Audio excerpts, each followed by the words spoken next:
Discuss किया था stake holder model, याद है क्या किसी को? सर ये डिस्कस कर लिए थे शायद। डिस्कस कर लिए थे, हाँ जी। Yes sir. किसी ने कंपनी में कोई कंपनी नाम रखा, जैसे रिलायंस या फिर गोदरेज, या फिर और कोई कंपनी हो जैसे जिंदल हो गया, या बोले जाए और कोई कंपनी जैसे, ठीक है। किसी ने कोई एग्जांपल रखा है यहाँ पे कंपनी में, और उसका ऑथराइजर सोचा हो, फिर उसका बिजनेस पार्टनर सोचा हो? जैसे मारुति सुजुकी अपन यहाँ रखे कभी, मतलब ऐसा देखे सोच के घर में कि अगर मारुति सुजुकी यहाँ रखेंगे तो उसका बिजनेस पार्टनर क्या क्या होंगे, उसके एक्सटर्नल इन्फ्लुएंस क्या क्या होंगे, उसका कस्टमर ग्रुप्स क्या क्या होगा। ठीक है बेटा, इसको मैं असाइनमेंट में दूंगा आप लोगों को ना। कैसा, किसी ने सोचा ये चीज़ क्या घर में? जस्ट पूछ रहा हूँ भाई, ऐसा नहीं था मेरे को, बस ये मतलब ये था कि कम से कम इतना बनता है अपने को कि यहाँ पे एक कंपनी रखें और सोचें कि और इसको थोड़ा और कैसा हम डिजाइन करें। देखो, जब तक आप चीजों को प्रैक्टिकली नहीं समझोगे ना, तब तक आपको पढ़ने में मजा नहीं आएगा। कि भाई गलत बोल रहे हैं, सही बोल रहे हैं? सही बोल रहे हैं सही सर। बोल रहे हैं सर। लेकिन बात यह है बेटा, हम करते नहीं है ना। देखिए ये चीज, ये डायग्राम आप रट के एग्जाम में बना सकते हो, आप इसको पास भी कर लोगे, कोई बहुत बड़ी बात नहीं है। बट आप जो सीखे क्या आपने, इसीलिए ये सब छोटा छोटा डायग्राम हम रखते हैं ताकि आप प्रैक्टिकली इसको पुट करिए। जैसे देखिए, अगर आप मारुति सुजुकी रखते तो ऑथराइजर होता, ऑथराइजर में क्या क्या चीजें, शेयर होल्डर है, बोर्ड ऑफ डायरेक्टर्स है। अब बोले सर ये सब मुझे कहाँ मिलेगा, तो भाई गूगल.com जिंदाबाद है। ठीक है, रेगुलेटरी एजेंसीज क्या क्या होंगी गवर्नमेंट की, है ना, गूगल पे जाइए सब कुछ मिलेगा आपको। वैसे ही मारुति सुजुकी का कस्टमर ग्रुप क्या क्या हो सकता है, एजुकेशनल में क्या हो सकता है, बिजनेस, कंज्यूमर, गवर्नमेंट, पब्लिक क्या क्या हो सकता है। ठीक है, मारुति सुजुकी का गवर्नमेंट, पब्लिक, या बोली जाए अच्छा बोली जाए बिजनेस पार्टनर क्या क्या हो सकता है, ये बताइए। जैसे एम्प्लॉयर है, सप्लायर है, ट्रेड एसोसिएशन है, सर्विस प्रोवाइडर है।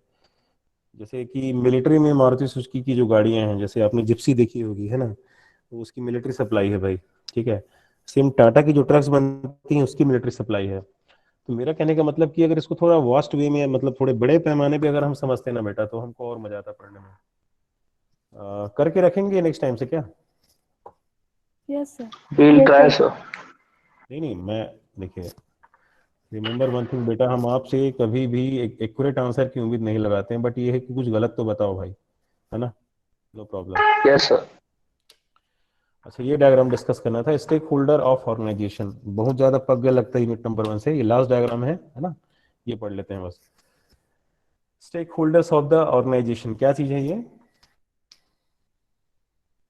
क्या क्या चीज दिख रहा है इसमें? सेकेंडरी स्टेक होल्डर है, ठीक है, नीचे में लिखा है गवर्नमेंट रेगुलेटरी एजेंसी। देखिए पहला जो बाउंड्री है उसमें क्या है, गवर्नमेंट रेगुलेटरीज का होल्ड है, जिसमें मीडिया है, राइट हैंड साइड में यूनियन है। ठीक है, मीडिया किधर है? Political action groups activities. ठीक है बेटा, देखिए समझिए कि ये 3 लेयर की चीजें हैं, बीच में क्या है, ऑर्गेनाइजेशन है। जैसे हम बात करें मारुति सुजुकी का, वो बीच में हम डालते हैं, मान लीजिए the organisation is the Maruti Suzuki. ठीक, उसका सप्लायर और उसके एम्प्लॉयज।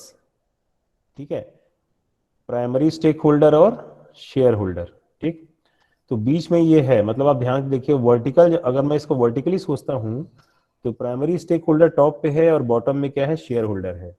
ठीक है, जैसे बोलते हैं ना, किसी कंपनी का शेयर गिरता है, कहने का मतलब वो कंपनी अब घाटे में जा रही है, वो कंपनी नीचे गिर रही है, इसीलिए मैंने शेयर होल्डर को सबसे नीचे में रखा हुआ है। और प्राइमरी स्टेक होल्डर जिसने बिजनेस को स्टार्ट किया उसको टॉप पे बैठा है, क्योंकि वो डिसीजन लेने के उसके पास राइट्स हैं। ठीक है, वो बोर्ड ऑफ मेंबर में भी हो सकता है, तो इसीलिए इसको टॉप पे रखा है, इसको बॉटम में रखा है।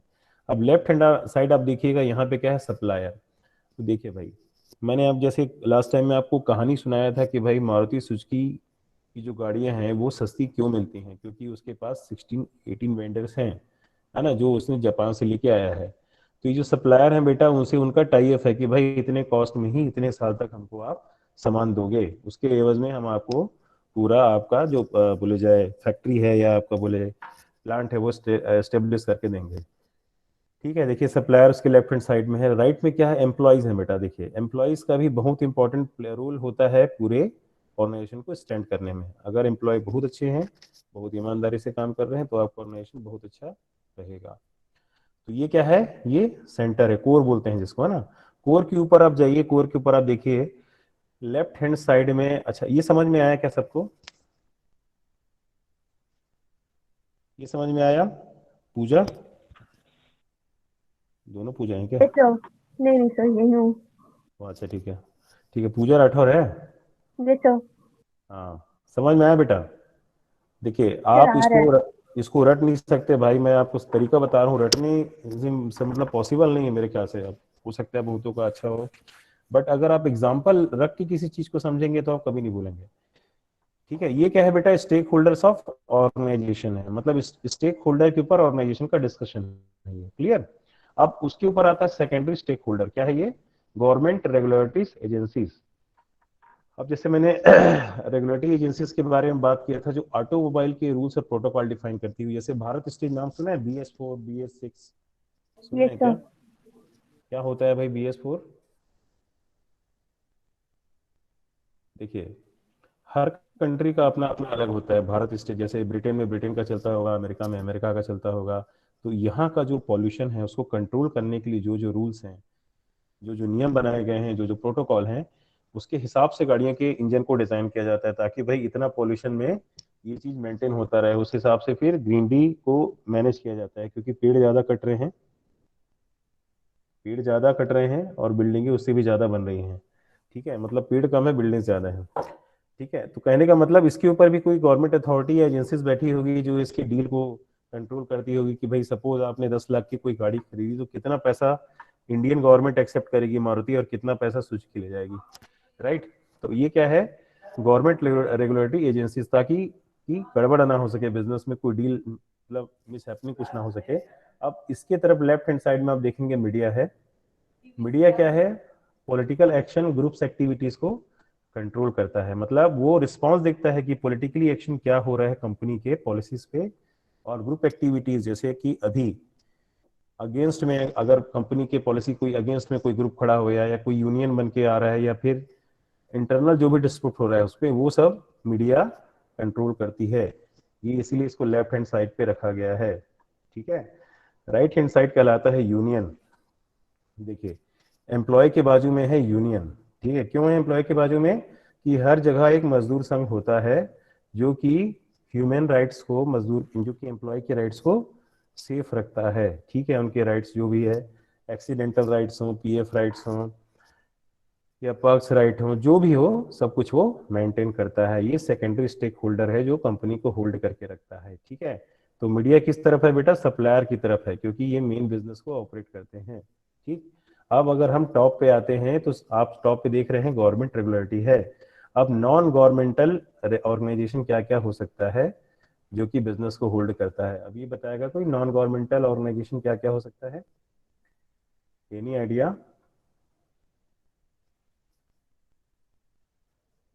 कौन है?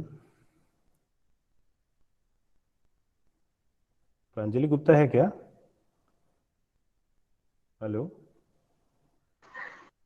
Yes sir. बेटा, कोई आइडिया है इसका क्या है? नॉन गवर्नमेंटल ऑर्गेनाइजेशंस क्या होते हैं? Anybody? Sir, NGO like Being Human or any other kind of that. Very good, NGO को बोल सकते हैं नॉन गवर्नमेंटल। क्यों क्यों बेटा, क्यों जरूरत पड़ता है इसका NGO को अपने को ऐसा मेंटेन करने के लिए? सर वो गवर्नमेंट से हट के कुछ सोसाइटी के लिए अच्छा करते हैं, like they do something for the society, to the people, for the people, like. Yes yes, जैसे जैसे प्लांटेशन ही है, प्लांटेशन भी एक तरह से इसकी एक्टिविटी हो गई, पॉवर्टी भी इसकी एक्टिविटी हो गई। इनजस्टिस, इन क्या बोलते हैं, इनजस्टिस जो होता है कि मतलब किसी के साथ अन्याय ना हो भाई, है ना? ठीक है, और किसी को पता है क्या ये क्या क्या होता है नॉन गवर्नमेंटल ऑर्गेनाइजेशन? ये तो सही बोला एकदम से, ठीक है। तो इसको बेस में क्यों रखा गया बेटा? क्योंकि बिना एथिक्स के आप बिजनेस नहीं कर सकते ना। रियल में आपके बिजनेस में एथिक्स होना चाहिए। Profit is not only one objective for the business, ठीक है, बट सेकेंडरी ऑब्जेक्टिव हो सकता है। तो प्राइमरी ऑब्जेक्टिव क्या है? एथिक्स फॉलो करना, समझे ना? ठीक है, वो यस सुना है सर। ना सर्वे भवन्तु सुखिनः, सुना है ना, सर्वे भवन्तु निरामया, ठीक है, उसी यस। कॉन्सेप्ट पे काम चलता है। ठीक है, क्लियर? तो ये हो गया स्टेक होल्डर ऑफ ऑर्गेनाइजेशन। अच्छा, इसमें किसी को भी डाउट है क्या? Ayush Tiwari, Akash, no sir, no doubt. Bharti Rao, anybody, किसी को भी कोई डाउट हो? सर एक छोटा सा है बोलिए बोलिए। Sir, primary stake holder and secondary stake holder में क्या डिफरेंस है? बहुत बढ़िया। देखिए बेटा, आप अगर ध्यान से देखेंगे तो अगर हम इसको मान लो अर्थ समझते हैं तो कोर में क्या है? ऑर्गेनाइजेशन है, ठीक है। प्राइमरी क्या है? उसके जस्ट ऊपर है, ठीक है। देखिए, मारुति सुजुकी अगर एक कंपनी है, ठीक है, तो उसके जो प्राइमरी स्टेक होल्डर जो है उसमें जो पैसे लगाते हैं जो इनिशियल स्टार्टअप करने के लिए, वो है प्राइमरी स्टेक होल्डर। देखिए, सेकेंडरी स्टेक होल्डर क्या है? जो है गवर्नमेंट है, जो उसको कंट्रोल करती है, जो उसकी पॉलिसी डिजाइन करती है। क्योंकि देखिए, अगर भारत सरकार के पास इतना पैसा रहता तो क्या है, कितनी सारी ऑटोमोबाइल कंपनी खुल जाती भारत में। बोलो भाई, सही बोल रहा हूँ कि नहीं? राइट, राइट है सर। ना? है ना भाई? कोई तो बंदा चाहिए ना। जैसे अभी लोग बोलते हैं कि मोदी ने अदानी को पाला, मोदी ने क्या बोलते हैं अंबानी को पाला, है ना, मोदी ने और क्या बड़े बड़े बिड़ला बिड़ला को पाला, ऐसा बोलते हैं कि नहीं? ठीक है, इसी गवर्नमेंट ने इसको ज्यादा प्रमोट किया है भाई। जिसके पास पैसा है गवर्नमेंट उसको क्यों नहीं प्रमोट करेगा, आप मेरे को बताइए। तो ये जो होते हैं ना बंदे, ये जिनके नाम लिया मैं, अदानी लिया या फिर अंबानी लिया। जैसे देखिए, अगर आप टेलीकॉम इंडस्ट्री में देखेंगे तो जियो एक बहुत बड़ा, बोले जाए, राक्षस है जो पूरे टेलीकॉम इंडस्ट्री को खा रहा है बैठ के। बोलो, गलत बोल रहे हैं क्या? तो भाई सही वो बोल रहे हैं वो क्या है, प्राइमरी स्टेक होल्डर है ना, उसने पैसे लगाए हैं। ठीक है, फिर उसने शेयर भी ओपन किए, पब्लिक शेयर की, भाई और लगाओ पैसे और बढ़ाए बिजनेस। फिर उसके ऊपर गवर्नमेंट बैठी। बेसिकली ये डिफरेंस है, गवर्नमेंट के पास फंड नहीं होती है, गवर्नमेंट आपसे फंड खींच के निकालती है। प्राइमरी स्टेक होल्डर पैसे लेके बैठा होता है। ठीक है बेटा। अच्छा, सर। ओके। आप मेरे को ये बताइए, जैसे महिंद्रा का बिजनेस इंडिया में भी है, चीन में भी है और साउथ अफ्रीका में भी है, उसको कोई रोक सकता है क्या कहीं पैसा लगाने से? No sir. नहीं रोक सकता ना भाई, सर क्योंकि वो प्राइमरी स्टेक होल्डर है। राइट, ठीक है। अच्छा, आनंद महिंद्रा क्या अकेले ही पैसा लगाता होगा? नहीं, उसके बहुत सारे नो। पार्टनर्स होंगे, बहुत सारे स्टेक होल्डर्स होंगे। ठीक है बेटा, यस बहुत सर। बढ़िया। और किसी को कोई डाउट? देखो बेटा, मैं चाहता हूँ हम एक हेल्दी डिस्कशन करें, और डाउट्स हों और कुछ मजा आए। ठीक है, और आगे बढ़े क्या फिर, अगर हो गया हो Yes, तो? sir. Yes, sir. Yes sir. Yes sir. Okay okay भाई। अब ये देखिए, total corporate responsibility, total corporate social responsibility. तो ये हल्की हल्की सी चीजें हैं, एक दो पॉइंट्स हैं। अब जैसे इसमें बोला है भाई, इकोनॉमिक रिस्पॉन्सिबिलिटी क्या होती है बताइए, इकोनॉमिक रिस्पॉन्सिबिलिटी इसको क्या बोले?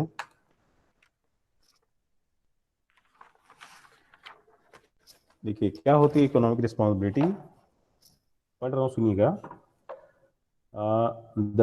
The first criterion of the social responsibility is the economic responsibility. ठीक है, इकोनॉमिक, अगर किसी कंट्री की इकोनॉमी में ग्रोथ होगा, ठीक है, तभी तो हम सोशली किसी की हेल्प कर सकते हैं। जब हमारे पास फंड होगा, पैसे होंगे, तब तो हम किसी की हेल्प करेंगे ना भाई। तो इसने क्या रखा है, इकोनॉमिक रिस्पॉन्सिबिलिटी। इसमें और है, देखिए, the business institution is the above all the basics economy unit of society. Its responsibility is to produce goods and services that a society wants and to maximise profit for its owner and share holder. ठीक है भाई, जब हम profit को maximise करेंगे तभी तो हम अपने ऑनर्स और शेयर होल्डर को भी कुछ दे पाएंगे। ठीक है, economic responsibility carry to the extreme is called the profit maximising view. ठीक है, जब इकोनॉमिक रिस्पॉन्सिबिलिटी बहुत ज्यादा रहेगी, जब हम प्रॉफिट की ओर ज्यादा भागेंगे, तब हम क्या करेंगे, प्रॉफिट मैक्सिमाइज व्यूज तैयार करेंगे। ठीक है, बड़े बड़े प्रोजेक्ट तैयार करेंगे, कंपनी का एक्सपांशन होगा। ठीक, इसका मतलब ये नहीं कि हम एथिक रिस्पॉन्सिबिलिटी को भूल जाएंगे, यहाँ पे इसकी बारी बारी बात की गई है ना। ठीक है, अब सेकंड आता है legal responsibility. What is the legal? Legal means law होता है, रूल्स होते हैं, रेगुलेशन होते हैं। तो बेटा इसको भी सुन लीजिए। All modern societies lay down ground rules, laws and regulation that business are expected to follow. Legal responsibility defines what society deems as important with respect to appropriate corporate behavior. ठीक है, corporate behaviour में जो लगाम लगाते हैं, जो उनकी activities को हम जो कंट्रोल करते हैं, वही लीगल रिस्पॉन्सिबिलिटी है। Businesses are expected to fulfil their economic goals within the legal framework. ठीक है भाई, हर चीज लीगल फ्रेमवर्क में काम होना चाहिए। अगर लीगल फ्रेमवर्क से कोई चीज बाहर जा रही है, मतलब वो रॉन्ग प्रैक्टिसेस है ना। ठीक है, लीगल रिक्वायरमेंट्स आर है, are imposed by the local council, state and federal government and their regulating agencies. तो क्या क्या है बेटा, लोकल काउंसिल्स हैं, state and federal governments and their regulating agencies. और क्या है, organisation that break the law are poor performer in this category, intentionally manufacturing defective goods or billing client for the work not done in illegal, not done is illegal। देखिए जैसे legal responsibility में क्या होता है, जैसे manufacturing जो problem होती है ना, उसके ऊपर भी वर्क किया जाता है भाई। जैसे मान लीजिए ड्यूक की टी शर्ट आ रही है बाहर से, पूरी लॉट आ रही है उसकी, ठीक है, लॉट आ रही है, सपोज सैम्पलिंग गया, टेस्ट हुआ उसका, टेस्टिंग में क्यूसी में जाता है ना, क्वालिटी कंट्रोल में, तो वहां देखते हैं अगर कि एक दो डब्बे अगर फटे निकल गए या खराब निकल गए तो पूरा लॉट क्या है, खराब हो जाता है। फिर यही कपड़े कहाँ पे जाते हैं, चोर बाजार में बिकते हैं दिल्ली में, ये मालूम है कि नहीं? ठीक है, तो ये क्या है, लीगल प्रैक्टिसेस हैं, क्योंकि लॉस को अपने को प्रोटेक्ट करना है। फिर बेटा एथिकल बताने की मुझे जरूरत नहीं, क्या होता होगा एथिकल, ठीक है। Ethical responsibility include the behaviour that is not necessary codified into the law and may not serve the organisation direct economic interest, ठीक है। एथिकल से रिस्पॉन्सिबिलिटी से ना तो हमारा इकोनॉमी बढ़ता है, हाँ भाई, बट हमारी लीगल रिस्पॉन्सिबिलिटी उससे सेफ रहते हैं, है ना, इसीलिए एथिकल रिस्पॉन्सिबिलिटी होनी चाहिए। लास्ट वाला है डिस्क्रिशनरी रिस्पॉन्सिबिलिटी, ये थोड़ा सा हटके है, क्योंकि इसमें बोला गया है it is poorly voluntary and guided by an organization desire to make social contribution not mandated by the economies. Law or ethics disciplinary activities include the generous philanthropic contribution that offers no payback to the organization and are not expected। अब देखो बड़ा अजीब सा है basically इसमें हम welfare की बात करते हैं। देखिए जब मैंने पहली बार क्लास चालू किया था, सुन रहे हो ना भाई साहब? Yes sir. यस हाँ, सर। जब मैंने पहली बार क्लास चालू किया था तो मैंने बालाजी के मंदिर का एग्जांपल दिया था, याद है किसी को? Yes hello, sir. क्या कहानी सुनाया था बेटा? जैसे हम बालाजी के मंदिर में जाते हैं और वहाँ हम अपना मुंडन कराते हैं, ठीक है, हम इतने दूर से गए वहाँ पे, ठीक है, वहाँ हमने अपना बाल दे दिया, भगवान को बोले हमारे सारे पाप मिट गए भगवान, ऐसा करके। तो वैसे क्या होता है, कंपनी कंपनी जैसे जैसे बस्तर में टाटा ने प्लांट लगाने की कभी सोची थी, ठीक है, अगर उसने वहाँ प्लांट लगा लिया होता, पेड़ पौधे काट लिए होते, बदले में वहाँ के लोगों को पैसे दे दिए होते, तो क्या वो पेड़ पौधे वापस आ जाते, क्या वहाँ का इन्वायरमेंटल सुधर जाता? नहीं सुधरता ना। तो डिस्क्रिमिनेटिव रिस्पॉन्सिबिलिटी मतलब होता है कि अगर इन सबको मैं ऐड करूं, लीगल, एथिकल और इकोनॉमिक रिस्पॉन्सिबिलिटी का जो बैलेंस है वो कहलाता है डिस्क्रिमिनेटरी रिस्पॉन्सिबिलिटी, जिसको बोलते हैं वेलफेयर पे वर्क करना। इकोनॉमी को भी मेंटेन करना है, इन्वायरमेंट को भी मेंटेन करना है, वहाँ का लोकल काउंसिल है उसको मेंटेन करना है, वहाँ के लोकल बंदों को मेंटेन करना है, ये सब डिस्क्रिमिनेशनरी रिस्पॉन्सिबिलिटी आती है, ठीक है, आया समझ में? Yes sir. तो ये हो गया भैया हमारा यूनिट नंबर 1 खत्म, ठीक है, ठीक है बेटा। सर जैसे हाँ। डिस्क्रिशनरी रिस्पॉन्सिबिलिटी है, हम्म। उसमें हम लोग को ये डोनेशन करना वगैरह जरूरी रहता है, मतलब किसी भी कंपनी के लिए? डोनेशन, हाँ, मतलब डिस्क्रिशनरी में मतलब फिलैंथ्रोपिस्ट जो होते यस हैं। यस यस यस यस, हाँ, philanthropic contribution that offer no payback to the organization, हाँ, and are not expected, इसमें ये लिखा है बेटा, डोनेशन इज नॉट कंपलसरी, आप किसी को पैसे दे के ही हर चीज नहीं कर सकते हैं, कुछ ऐसा कीजिए कि उसकी लाइफ बन जाए। जैसे क्या करते हैं जनरली लोग, जैसे लास्ट क्लास में मैंने बताया था,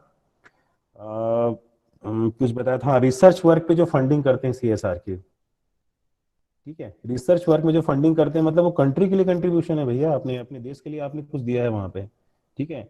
अगर आपने 10,000 करोड़ रुपया अगर रिसर्च पे लगा दिए, मान लीजिए कि 5G पे वर्क कर रहे हैं, ठीक है, टेलीकॉम सेक्टर के 5G पे काम कर रहे हैं, सपोज अभी कोरोना के लिए कोई वैक्सीन बना रहे हैं, इसके लिए अगर आप कंट्रीब्यूट कर रहे हैं, तो ये क्या है, ये फिलेंथ्रोपिक कंट्रीब्यूशन है, समझे बेटा? मतलब वहां पे रहने वाले 5 किलोमीटर 10 किलोमीटर लोगों को अगर मैंने 1 करोड़ रुपया दे दिया या 10 करोड़ रुपया दे दिया, दिस इज नॉट अ मतलब ये कोई रिस्पॉन्सिबिलिटी नहीं होगी डिस्क्रिमिनेटरी की, ठीक है, आया क्या समझ में? Yes sir. डिस्क्रिशनरी रिस्पॉन्सिबिलिटी है ना। मेरे ख्याल से सही लगा ये, और कुछ बताएं इसमें?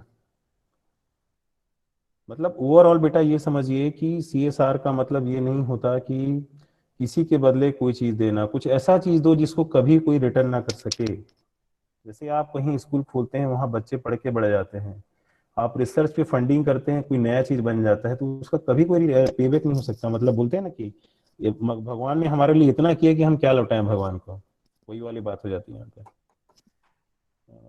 ठीक है, आयुषी थी ना? Yes sir. ठीक है बेटा, क्लियर है? हाँ सर।